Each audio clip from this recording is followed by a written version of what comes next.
Hi guys, so the next thing we need to have a wee look at is significant figures. Again, you may have looked at this in maths, but it's super important in physics, and I will tell you why in a second. So before we get started, what is a significant figure? Well, a significant figure in general is a non-zero number. So the number 56 is said to have two significant figures because 5 is a non-zero number and 6 is a non-zero number. The number 50 is said to have one significant figure because 5 is a significant figure but 0 isn't. Okay, there is a flaw in that statement because a 0 is significant when it's in between non-zero numbers. So for example, 506 is said to have three significant figures because, well, 5 is significant because it's a non-zero number. The 0 is significant in this case because it's in between two non-zero numbers, and obviously our 6 is significant because it's a non-zero number. So significant figures is a way of rounding, just similar to how you would round to decimal places. You can round to significant figures. It is unfortunately a wee bit harder than decimal places because of this whole like zero thing. But we'll do plenty of examples here so you can kind of get the idea of it.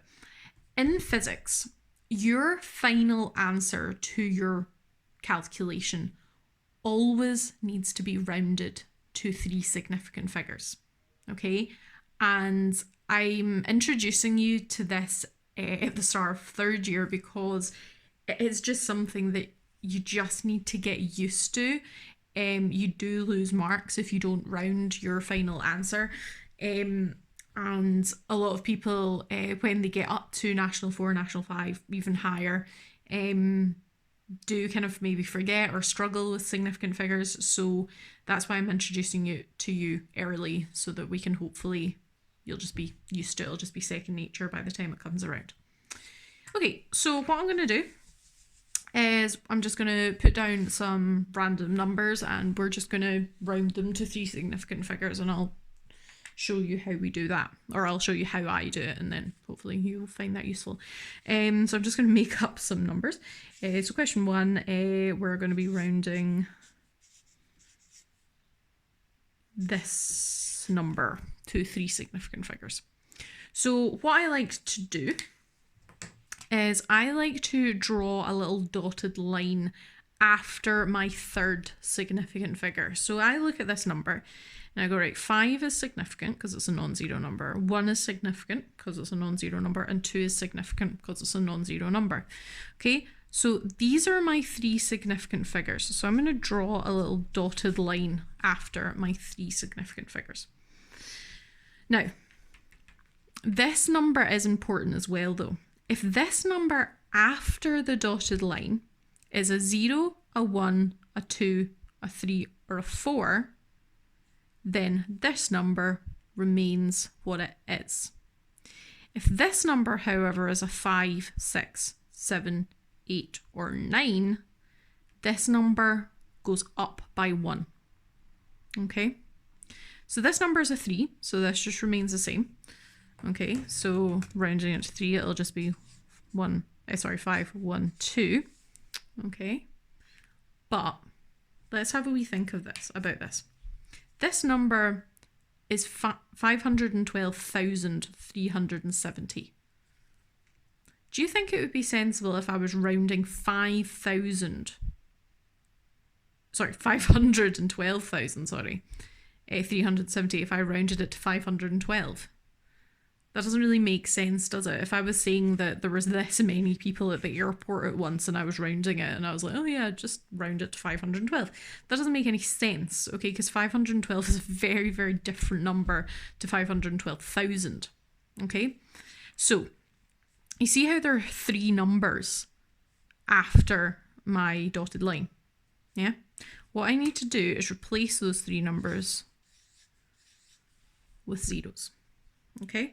So now it makes sense. If there were 512,370 people at an airport and I was, I don't know, writing a newspaper article and I was saying there was roughly 512,000 people there, that makes sense.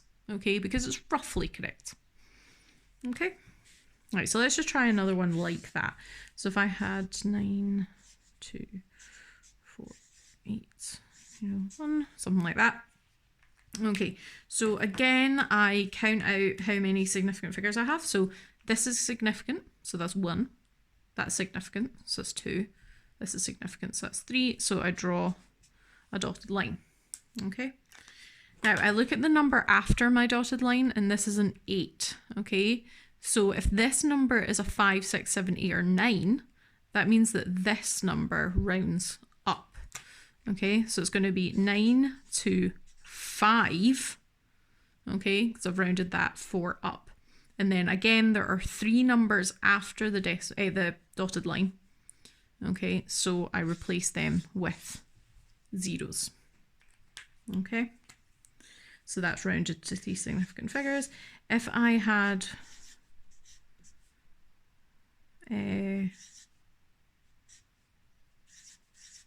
that, for example, and I was rounding that to 3 significant figures, again, I would count out how many significant figures I have. So that's significant because it's a non-zero number. This is significant because it's in between 2 non-zero numbers, and my 7 is significant. So I draw a little dotted line past my 7. Now, this is a 0. Okay, if this number is a 0, 1, 2, 3, or 4, then this number remains the same. Okay, so it'll be 1, 0, 7, and then I have to see how many numbers come after my dotted line. So it's 1, 2, 3, 4, 5. So 1, 2, 3, 4, 5. Okay. Now, just a wee side note, if we look at these numbers, okay, I just want to discuss how many significant figures these numbers had at the start, okay? So this is significant, that's significant, that's significant, that's significant, that's significant. This is not significant, okay? If a 0 comes after all of your significant numbers, they are not significant. Okay, so this number originally had 5 significant figures in it. 1, 2, 3, 4, 5. This is not significant because it comes at the end. Okay, similarly, if we look at this one, that's significant. This is 2. This is as well. This is as well because it's in between. And this is 2. But these zeros are said to be not significant because they just come at the end. Okay, so this has again 5 significant figures. Even though it's a lot longer of a number, it still just has the same significant figures as that one. This one, all 6 are significant. Okay, it doesn't have any zeros at the end. Now, the other type of number you could be asked about is a really, really small number. So for example, 0.0025 8, 1. Yeah, that'll do. Okay, so this one's a little bit different because instead of having like trailing zeros at the end, it has zeros at the start. Okay, so just like how we have zeros at the end, if we have trailing zeros at the end, they don't count as significant, they are insignificant. It's the same if you have zeros at the start of your number. They do not count as significant. Okay, so if there's zeros at the start, they don't count as significant, and if there's zeros at the end, they don't count as significant. So looking at this, I want you to count out 3 significant figures. This one doesn't count, that one doesn't count, that one doesn't count. This is my first significant figure.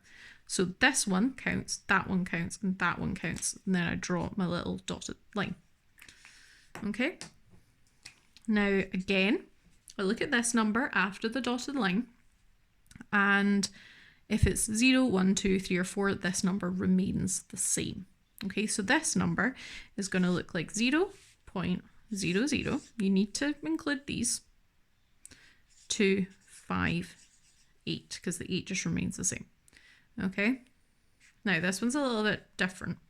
Okay, you have to include these zeros because if I just put 258, 258 is very, very different than 0.00258. Agreed? Okay, so you need to put these. Now, this is where it's a little bit different from these ones. You see how in these ones, we had to then replace these numbers with zeros. Yeah? If your dotted line is after a decimal point, you don't need to replace the numbers with zeros. And that's because if I had, I'll just use this bit of paper. If I had the number 2.00, okay, if I had 2.00 pizzas, let's say, I could just say I have 2 pizzas. Yeah? These zeros after the decimal point don't actually count for anything if they're like trailing on at the end. Or if I said I had 2.500 pizzas, okay, I have 2.5 pizzas, I could just put 2.5. Like, those zeros don't add anything. They don't add any more information, okay? So trailing zeros after a decimal point don't need to be there, okay? They don't need to be there. Okay, so hence we don't need to put a 0 there because it doesn't matter. Okay, 0.002580 is the same as 0.00258. Okay, we'll do one more that's a little bit trickier.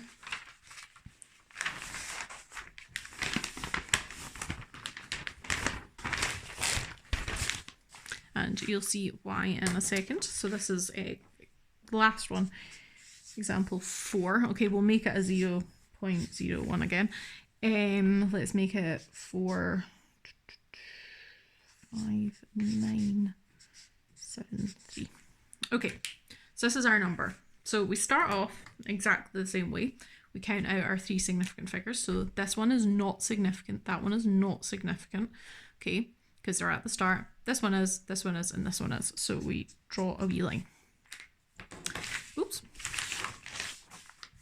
Thrown my paper away. Okay, so we look at this number after the dotted line. I keep calling it a decimal point. The dotted line. This number is a 5, 6, 7, 8, or 9. So that means that this number rounds up. Now, this is already a 9. Okay, so it's not going to be as easy to round up. Okay, if you round up a 9, it becomes a 10. Okay, and that's exactly what you're going to do. You're just going to act as if you're kind of like adding, okay? If you're rounding this 9 up, that's going to become a 10, okay? So if you want, you can kind of write it out like this, okay? So that becomes a 10. So what we're going to do, we're going to write this out. So it's going to be 0.04, and instead of a 5, this is going to change into a 6. Because this is rounded up to 10. Okay, so this 1 is carried. So it becomes 6, and then this just becomes 0. Okay, and then remember, we don't actually need to put trailing zeros for these two. Okay, because if it comes after a decimal point, you don't need to include the zeros. Now, do I actually need this 0? Not really, okay? Not really. This question is one of these questions that it's actually kind of impossible to round to 3 significant figures, because when you round it, it automatically actually just kind of rounds itself to 2 significant figures. In that case, it's fine if you round it to like 2 or whatever, okay? But in general, you should always be rounding your answers to 3 significant figures, okay? So this is something that you are going to have to do at all times when you're doing calculations. And I know that seems a lot, but if you just get in the habit of doing it now, it does become a lot easier. Okay, so quite a lot there, significant figures and unit prefixes. So I'll give you some examples to work through this week.